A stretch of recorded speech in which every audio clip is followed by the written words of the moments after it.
Et bonjour à tous, j'espère que vous allez bien, en tout cas pour ma part ça va super bien. Aujourd'hui on se retrouve avec un setup un peu différent, un tapis que vous n'avez pas l'habitude de voir. On va dire que c'est mon tapis voyage car je suis en vacances, donc je vais avoir pas mal de temps, je vais en profiter pour vous sortir un petit peu de contenu, donc soyez pas étonnés si vous voyez ce tapis là sur les prochaines vidéos. Aujourd'hui on se retrouve pour mon entraînement au CDF, mon épisode 2 de cette petite série de vidéos que j'ai décidé de vous sortir. Ça va faire un mois et demi que j'essaye de trouver un deck qui me correspond. Donc j'essaye pas mal de choses. Là vous pouvez voir, il y a un petit deck Roi du Feu juste en présentation. Aujourd'hui on va repartir pareil sur deux decks.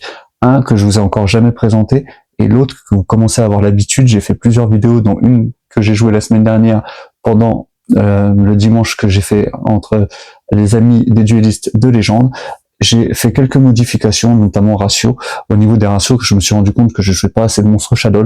Je suis toujours un peu dans l'inconnu, je vous avoue. Entre Roi du Feu, je me suis dit pourquoi pas jouer, c'est un très bon deck, surtout pour détruire les boards adverses. Il n'y a pas énormément de combos à comprendre. Je risque pas trop de m'emmêler les pinceaux pour le CDF. Et en ce moment, je joue pas mal le deck Shadow. Alors j'ai vu pas mal de commentaires qui me disaient oui mais pour top il faut quelque chose de beaucoup plus agressif, de beaucoup plus fort, mais en fait j'y vais pas pour top, j'y vais juste pour kiffer. Mon objectif serait d'avoir plus de victoires que de défaites pour mon CDF. De toute façon je vais vous faire un point global sur mon avancement, une vidéo où je vais pas mal parler de mon ressenti, de comment je sens et un peu du stress qui monte pour l'approche. Mais en attendant, je vais vous présenter tout de suite deux decks. J'avais fait exactement la même chose il y a environ un mois avec la présentation du deck Dogma Shadow et Shadow Branded, et vous allez voir que j'ai abandonné un peu ces deux versions. Donc on va partir sur la decklist Roi du Feu. Du coup c'est une decklist assez classique que je joue avec les cartes préhistoriques qui apportent un petit plus au deck et qui apportent on va dire un peu plus de dynamisme et de réactivité. Du coup je vais jouer 3 Rois du Feu Sacré Garonix qui est le boss monster du deck, le Roi du Feu légendaire Ponyx, donc qui lui permet vraiment de revenir sur chaque tour, de se détruire, de revenir à chaque tour. Il apporte vraiment un gros plus au niveau du deck. 3 Avatar Grand Roi du Feu Kirin. Je vais jouer aussi 3 membres de la cour du Roi de Feu Ulcanix, donc c'est vraiment une très très bonne carte, avec le petit Ponyx juste ici, et le Ulcanix, c'est vraiment nos meilleures normes du deck. Après, on va jouer un avatar Roi du Feu Kirin, qui lui nous permet justement de faire le pont avec les cartes préhistoriques, car vous pouvez invoquer spécialement cette carte depuis votre main. Si cette carte est détruite, envoyée au cimetière, vous pouvez envoyer un monstre feu depuis votre deck au cimetière. Donc, il ne précise pas le type, donc on va pouvoir envoyer un dinosaure feu. Du coup, on va jouer un avatar Grand Roi du Feu Garonix, un avatar Roi du Feu Armata, donc qui est une très bonne carte aussi pour negate les effets. Donc voilà pour les monstres que l'on va jouer. Donc c'est un deck qui est totalement différent du deck Shadow. Le deck Shadow est vraiment beaucoup plus axé grind, game, contrôle du terrain. Lui aussi va gérer le terrain, mais il va pouvoir aussi mettre vraiment de gros ZOTK à l'adversaire. On va jouer 3 sanctuaires Roi du Feu qui nous permet d'aller chercher l'île du Roi du Feu, et on va jouer 2 brûlures célestes Roi du Feu. Donc voilà pour tout ce qui est partie Roi du Feu. Donc on va passer tout de suite à la petite engine préhistorique. Donc on va jouer 3 mégalos préhistoriques, un divernosaure qui nous permettent de faire le pont entre les cartes Roi du Feu et nos cartes je peux y arriver, préhistoriques. On va jouer 2 recherches de fossiles et un petit archosaure animadoré qui lui, quand il est détruit, nous permet soit d'ajouter un monstre reptile, serpent de mer ou bétélé. Ça tombe bien parce que les Rois du Feu, il y a pas mal de bétélé. Derrière, on va passer à tout ce qui va être entrap. Donc c'est un package un peu différent. Je joue 3 infini éphémères, 2 Uluberlu, 3 floraison de cendres, 2 beauté manoir et fantomanté, et 2 ogre fantôme. Donc là c'est l'entrap, vous pouvez jouer ce que vous voulez. Pourquoi j'ai dit un peu différent du deck Shadow? Parce que dans Shadow j'ai environ une quinzaine de places pour les entraps, et là environ j'en ai que il me semble 12 ou 13. Donc voilà pour tout ce qui est l'entrap. Après c'est l'entrap générique, c'est pas forcément les cartes les plus importantes de la méta. On va passer tout de suite donc à l'extra deck. Donc on va jouer alors je vous préviens, c'est pas une version qui est optimisée. Je vais jouer 3 éternités Garonix Yang des rois du feu, 2 rois géants trainer. Je vais jouer 2 météores préhistoriques. Cette carte là, je vais vous la passer un peu plus près parce qu'elle est juste magnifique, je trouve. Donc elle était sortie dans Bataille de légende et en plus je crois on en a ouvert une. Donc c'est vraiment une très belle carte.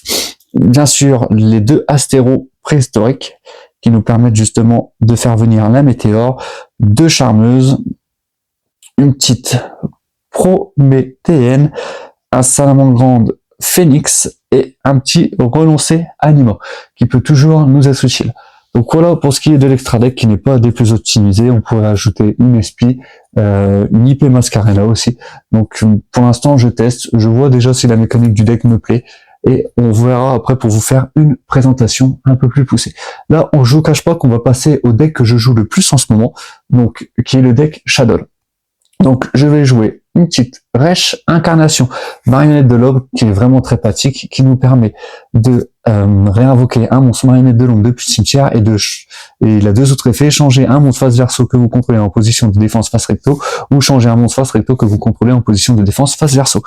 Derrière, un petit schisme Marionnette de l'Ombre qui nous permet de faire nos fusions pendant le tour adverse et en plus de pouvoir détruire une carte de l'adversaire, donc vraiment très pratique. On va jouer 2 fusions Marionnette de l'Ombre L qui est la fusion magie rapide. On va jouer 3 fusions Marionnette de l'Ombre.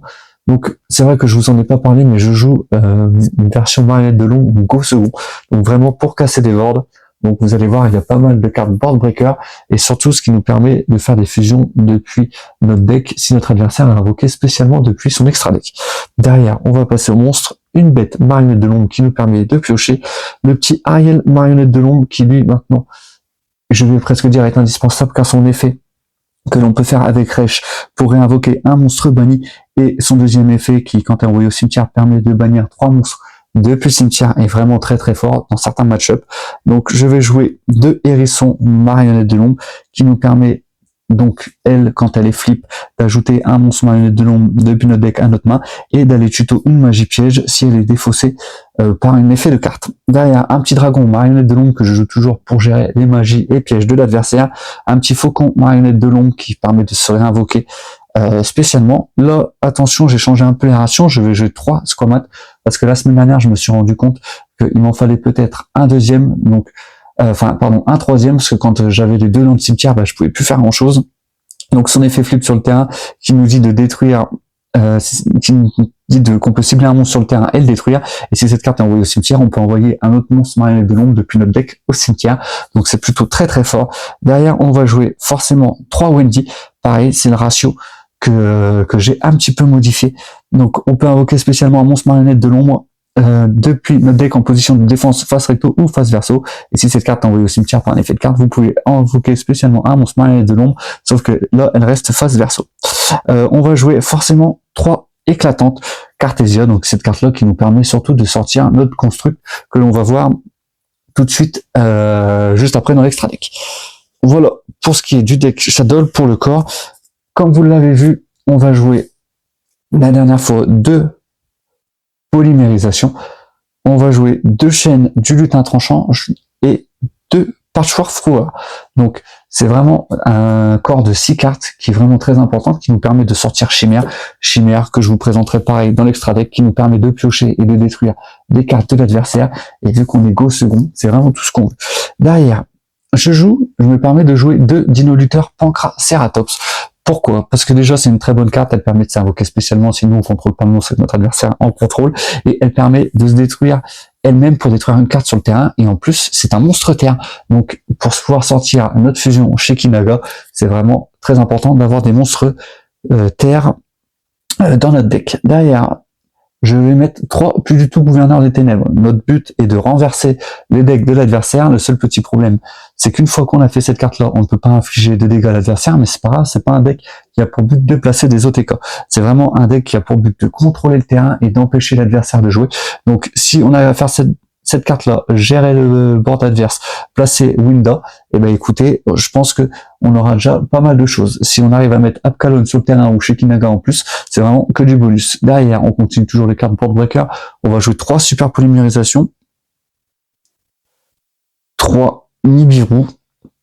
Peut-être que cette carte-là, elle va passer à 2. J'ai refait un test de version avec un deck à 44-15 que je suis en train de retravailler, où je ne la joue plus qu'en x2. Bien sûr, derrière, 3 Mulcharmy, qui est vraiment un moteur de pioche. Derrière, les cartes de stabilité, un petit peu de la prospérité et talent des triples tactiques qui fait très mal, qui nous permet de piocher 2 cartes jusqu'à une phase, prendre le contrôle d'un monstre ou alors regarder la main de votre adversaire et choisissez une carte pour la mélanger dans le deck. C'est vraiment très fort. Donc comme vous pouvez le voir, on joue un pack de N-Trap qui est largement supérieur au deck Fire King.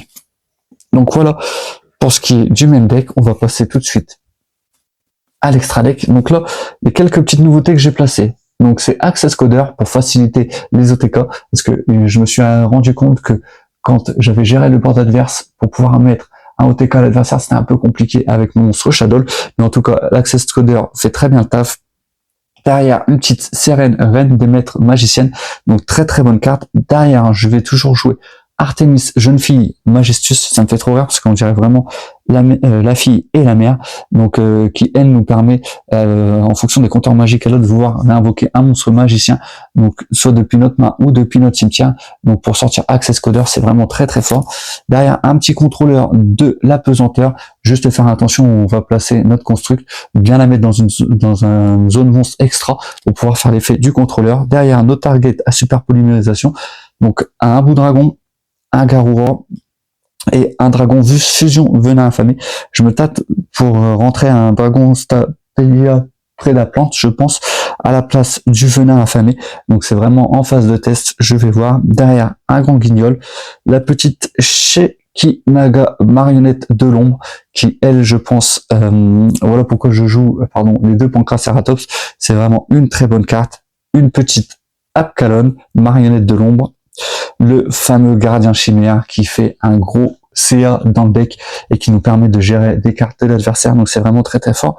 Derrière, la petite lock de Winda, marionnette de l'ombre, et bien sûr le boss monster du deck de Construct.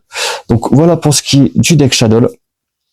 Donc n'hésitez pas surtout à me dire vos retours dans les commentaires, c'est vraiment quelque chose que j'apprécie et ça m'aide énormément pour préparer le CDF. Comme je vous l'ai dit, j'ai pas pour but de faire un top au CDF, j'ai vraiment envie de m'amuser, de faire plus de victoires que de défaites, ce qui en soi sera déjà pas mal. Donc ça sert à rien de me dire ouais Shadow c'est trop nul, nanani nanana. Surtout n'hésitez pas à me dire si ma version est bonne, si vous voyez des axes d'amélioration.